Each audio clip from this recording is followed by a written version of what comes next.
الحمدللہ رب العالمین والصلاة والسلام علی سید الانبیاء والمرسلین اما بعد فاعوذ باللہ من الشیطان الرجیم بسم اللہ الرحمن الرحیم۔ آج انشاءاللہ ہم ذکر الہی کے دوسرے ادب کے بارے میں ذکر کریں گے۔ جیسا کہ پچھلی ویڈیو میں ہم نے پہلے ادب کے بارے میں ذکر کیا کہ وہ کثرت ذکر اللہ تعالیٰ کی ذات کا پہلا ذکر کرنے کا پہلا ادب ہے کہ وہ کثرت سے کیا جائے، جیسا کہ آیات میں بھی آپ کے سامنے پچھلی ویڈیو میں ظاہر کیا ہے۔ ذکر الہی کے پہلے ادب کے بیان میں ہم یہ جو کر چکے ہیں، اللہ تعالیٰ کے وہ بندے جنہیں اللہ سے محبت ہوتی ہے ہر حالت میں اللہ کا ذکر کرتے ہیں، خواہ وہ زبانی ذکر ہو قلبی ذکر، دونوں طریقوں سے مطلوبہ تقاضا پورا ہو جاتا ہے۔ اب ذکر کے دوسرے ادب کے ضمن میں یہ دیکھنا ہے کہ کثرت ذکر سے ذکر الہی کرنے والوں کا اس سے اگلا مرحلہ کیا ہے، یا یوں کہیں کہ محبوب کو کثرت سے یاد کرنے والوں کی علامت کیا ہے، اور یہ ذکر ان کے قلب و باطن پر کیا اثرات مرتب کرتا ہے۔ جن خوش بخت بندوں کو اللہ تعالیٰ نے اپنی محبت کی چاشنی سے نواز رکھا ہوتا ہے، جب وہ زبان سے اپنے مولا کا ذکر کرتے ہیں تو اس ذکر کے اثرات براہ راست ان کے پورے جسم و اعضاء پر جسمانی پر ہوتے ہیں۔ بالخصوص قلب انسانی چونکہ محبت کا مسکن ہے، اس لیے صاف ظاہر ہوتا ہے جس محبوب کو صبح و شام زبان سے یاد کیا جا رہا ہو، اس کی یاد دل میں بھی گھر کر لیتی ہے، بلکہ حقیقت یہ ہے کہ پہلے دل محبت کے اثرات کو قبول کرتا ہے،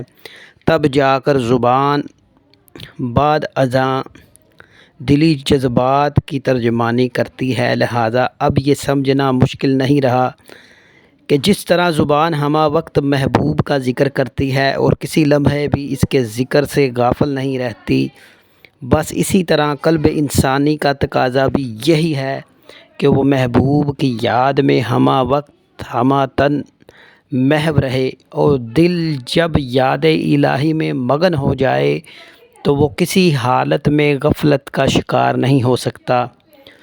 بے شک نیند کی حالت میں اعضائے جسمانی پر غفلت طاری ہو سکتی ہے، آنکھیں بند ہو جاتی ہیں اور شعور بھی کام کرنا چھوڑ دے، تب بھی ذاکر دل اللہ کی یاد سے غافل نہیں ہو سکتا۔ جیسا کہ حضور صلی اللہ علیہ وسلم نے فرمایا کہ حالت نیند میں میری آنکھیں سوتی ہیں مگر میرا دل نہیں سوتا، یہ اسی حالت کی طرف اشارہ ہے جو کہ یہ دوسرا ذکر کا ادب ہے کہ ذکر اللہ کرنے والے اللہ کے ذکر سے غافل نہیں رہتے، کہ بندے کا اللہ کے ذکر سے کوئی بھی لمحہ غافل نہ ہو، وہ ہر وقت اللہ کے ذکر میں لگا رہے۔ یہ ذکر کے آداب میں سے دوسرا ادب ہے، اور یہ دوسرا ادب شمار ہوتا ہے کہ اللہ کے ذکر سے ایک لمحہ بھی غفلت نہ ہو، جس کا ذکر میں نے یہ عرض کیا ہے کہ حضور صلی اللہ علیہ وسلم نے فرمایا کہ حالت نیند میں میری آنکھیں سوتی ہیں مگر میرا دل نہیں سوتا۔ یہ وہی بیداری ہے جو زندہ دلی کی علامت ہے، اور یہ آپ صلی اللہ علیہ وسلم کے توسل سے امت مسلمہ کو بھی اس میں سے حصہ میسر آیا ہے، کیونکہ آپ نے فرمایا ہے انما انا قاسم واللہ یعطی، کہ میں اللہ بے شک مجھے عطا کرتا ہے نعمتوں کا اور میں ہی تقسیم کرنے والا ہوں۔ یعنی آپ صلی اللہ علیہ وسلم کی مطابقت میں، آپ صلی اللہ علیہ وسلم کی تابعداری میں مومنین اور اولیاء اللہ کے بھی حصے میں یہ نعمت آئی ہے کہ وہ بھی اللہ کے ذکر سے غافل نہیں ہوتے۔ لہٰذا اس بحث کو سمیٹتے ہوئے یہ بات خوب واضح ہو گئی کہ بندگان خدا اتنی کثرت سے اللہ کا ذکر کرتے ہیں کہ سوتے جاگتے ان کا دل اپنے محبوب کی یاد سے معمور رہتا ہے، ان کی زبان حالت بیداری میں دنیاوی امور کی انجام دہی کے وقت شاید اللہ تعالیٰ کے ذکر سے رک سکتی ہے، لیکن ان کا دل کسی حالت میں بھی خواہ وہ بیدار ہوں یا سوئے ہوئے ہوں غفلت کا شکار نہیں ہوتا۔ قرآن حکیم میں ایسے لوگوں کے متعلق اللہ تعالیٰ یوں شہادت فراہم کرتا ہے کہ رجال لا تلہیہم تجارۃ ولا بیع عن ذکر اللہ، کہ رجال کے مرد ہیں وہ جو اللہ کو یاد کرنے والے ہیں، انہیں غافل نہیں کرتے سوداگری، تجارت اور خرید و فروخت اللہ کے ذکر سے غافل نہیں رکھ سکتی۔ یعنی اللہ کو یاد کرنے والے ایسے مرد مومن ہیں جن کو سوداگری اور خرید و فروخت اللہ کے ذکر سے غافل نہیں رکھ سکتے۔ مراد یہ ہے کہ اللہ کے جو بندے اس کی بندگی کے سمندر میں غوطہ ہوتے ہیں اور بندگی کا حق ادا کرتے ہیں تو اللہ تعالیٰ انہیں رجال یعنی مرد بنا دیتا۔ دیگر لوگ اگر کاروبار کریں، تجارت، لین دین کریں، دنیاوی معاملات نمٹائیں تو ان کا دل و دماغ، ان کی سوچ اور جسم سب دنیا داری میں محو ہو جاتے ہیں۔ اس وقت وہ اللہ کے ذکر سے غافل ہو جاتے ہیں۔ وہ دنیاوی کاروبار کو دین اور یاد الہی سے الگ سمجھتے ہیں، مگر وہ مرد جنہیں محبت الہی کی برکت سے مردانگی مل جاتی ہے، ان کا ایمان پختہ ہو جاتا ہے، ان کا جسم اگر معاملات دنیا میں مصروف رہتا ہے تو وہ صاحب دل مرد یا خدا سے بے خبر نہیں ہوتے۔ وہ صاحب دل مرد یاد خدا سے بے خبر نہیں ہوتے، لیکن قلبی ذکر کا یہ درجہ اس وقت ملتا ہے جب انسان صحیح معنوں میں مرد بن جائے۔ مردانگی کا مفہوم جو ہم سمجھتے ہیں، جیسا کہ اوپر آیات میں پیش ہوا ہے کہ رجال کا معنی مرد کرتے ہیں، عام سطح بین ذہنوں میں اس سے ایک التباس جنم لیتا ہے۔ وہ یہ ہے کہ جب اللہ تعالیٰ نے فرمایا کہ رجال لا تلہیہم تجارت ولا بیع عن ذکر اللہ، کہ اللہ کے بندے ایسے مرد ہیں جنہیں دنیاوی کاروبار، خرید و فروخت اللہ کے ذکر سے غافل نہیں کر سکتا، تو وہ اللہ کے ذکر میں مستعد رہنے والے گویا مرد ہی ہیں، عورتیں نہیں ہیں۔ یہ شبہ اس وقت لاحق ہو سکتا ہے جب ہم مرد کو جنس کے اعتبار سے خاص کر دیں۔ حقیقت یہ ہے کہ یہ ہماری تقسیم ہے، ہم نے مؤنث اور مذکر کر کے اعتبار سے مرد و عورت کی پہچان متعین کر رکھی ہے۔ اس میں کوئی شک نہیں کہ تقسیم اپنی جگہ درست ہے، مگر اللہ کے ہاں اہل محبت میں تقسیم جنس کی بنیاد پر نہیں، اللہ کے ذکر میں پختگی کی بنیاد پر ہوتی ہے۔ عین ممکن ہے کہ ایک شخص جنس کے اعتبار سے مرد تو ہو مگر ذکر کے اعتبار سے اللہ کی بارگاہ میں بعض عورتوں سے بھی درجے میں کم تر ہو۔ اس کے برعکس کوئی جنس میں تو عورت ہو مگر ذکر الہی اور محبت الہی کے اعتبار سے مردوں کی بھی امام کہلائے اور محبت و معرفت کے درجے میں وہ بھی مرد کہلائے، جیسا کہ حضرت رابعہ بصری کے بارے میں آتا ہے کہ حضرت حسن بصری رحمۃ اللہ علیہ ان کا اعتراف یوں کرتے ہیں کہ حضرت حسن بصری رحمۃ اللہ علیہ جو کہ تاجدار کائنات صلی اللہ علیہ وسلم کے گھر کے پروردہ ہیں، ان کی پرورش ادھر ہوئی ہے، فرماتے ہیں کہ میں ایک مرتبہ حضرت رابعہ بصری کے گھر گیا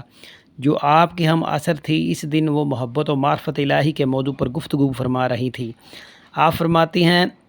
کہ میں نے بھی اسی موضوع کے متعلق گفتگو شروع کر دی۔ دیر تک باہم تبادلہ خیالات ہوتا رہا۔ میں نے ان کی باتیں سنی، انہوں نے میرا کلام سنا۔ جب میں اجازت لے کر باہر نکلا، میں نے اپنی باتوں اور حضرت رابعہ بصری رحمۃ اللہ علیہ کی باتوں کا موازنہ کیا تو اس اللہ کی قسم جس کے قبضۂ قدرت میں میری جان ہے، میں نے ہر لحاظ سے رابعہ کو اپنے سے برتر و بلند پایا۔ ان کی حیثیت گویا ایک سمندر کی سی ہے، جبکہ میں ان کے مقابلے میں تہی دست اور تہی دامن ہوں۔ حاصل بحث یہ ہوا کہ مرد وہی ہے جو اللہ کی یاد اور اس کی محبت میں مرد ہو، مستعد و مستحکم ہو۔ ایسے ہی کامل مردوں کے متعلق صوفیہ نے اپنے اپنے انداز میں خراج عقیدت پیش کیا۔ مثلاً مرد مومن کی تعریف کرتے ہوئے حضرت میاں محمد بخش فرماتے ہیں کہ ہر مشکل دی کنجی یارو ہاتھ مرداں دے آئی، مرد نگاہ کرن جس ویلے مشکل رہے نہ۔ اور بہت سے واقعات آپ کو ملے قرآن و حدیث میں، روایات میں، حکایات میں، جو اس مردانگی کی صفت بیان ہوگی کہ مرد وہ ہیں یہ دنیاوی کاروبار، دنیاوی معاملات، خرید و فروخت اللہ کی یاد سے غافل نہیں کرتی، اور یہ ذکر کی شرائط میں سے اس کے ادام میں سے دوسرا ادب اللہ سے غافل نہیں رہنا۔ جو مرد مومن ہوتے ہیں وہ اللہ سے کسی وقت بھی غافل نہیں ہوتے۔ یہ اللہ تعالیٰ نے خود قرآن پاک میں فیصلہ فرما دیا کہ رجال لا تلہیہم، کہ مرد ہیں لا تلہیہم جو غافل نہیں ہوتے، تجارتن کہ جنہیں تجارت غافل نہیں کرتی، ولا بیع اور نہ خرید و فروخت، عن ذکر اللہ اللہ کے ذکر، کہ مرد وہ ہیں جنہیں تجارت اور خرید و فروخت اللہ سے غافل نہیں کرتی، یعنی وہ ہر وقت اللہ کی یاد میں، اس کی محبت میں محو رہتے ہیں، اسے یاد کرتے رہتے ہیں۔ یہ نہیں کہ وہ دنیا سے الگ ہو جاتے اور علیحدہ بیٹھ کے ذکر کرتے ہیں، بلکہ وہ دنیا میں رہ کے اللہ کو یاد کرتے ہیں، جس طرح کہ کہا گیا ہے کہ ہر کام کرنے سے پہلے بسم اللہ پڑھو۔ تو ہم لوگ کہاں ہر کام شروع کرنے سے پہلے بسم اللہ پڑھتے ہیں؟ کبھی یاد رہتی ہے، کبھی نہیں رہتی۔ یاد انہیں ہی رہتی ہے یا وہی لوگ اس چیز پہ عمل کرتے ہیں جو مرد ہیں، اپنی بات میں وہ مردوں والا انہوں نے مردانگی رکھی ہوئی ہے کہ وہ اپنی بات کے، اپنے عہد کے، اپنی پابند وہ پورے مردانگی سے اس کا دفاع کرتے ہیں اور اللہ کو یاد کرتے ہیں۔ وہ ایک بات ایک کمٹمنٹ کر لیتے ہیں کہ ہم نے اللہ کو ہر حالت میں یاد کرنا ہے، اس سے محبت کا وہ دم بھرتے ہوئے اس چیز کا اقرار کر لیتے ہیں اور اسے وہ آخر تک نبھاتے ہیں۔ یہی مردانگی ہے کہ اسے بھولا نہ جائے، اسے یاد رکھا جائے۔ اللہ تعالی ہمیں ذکر و فکر کرنے کی توفیق عطا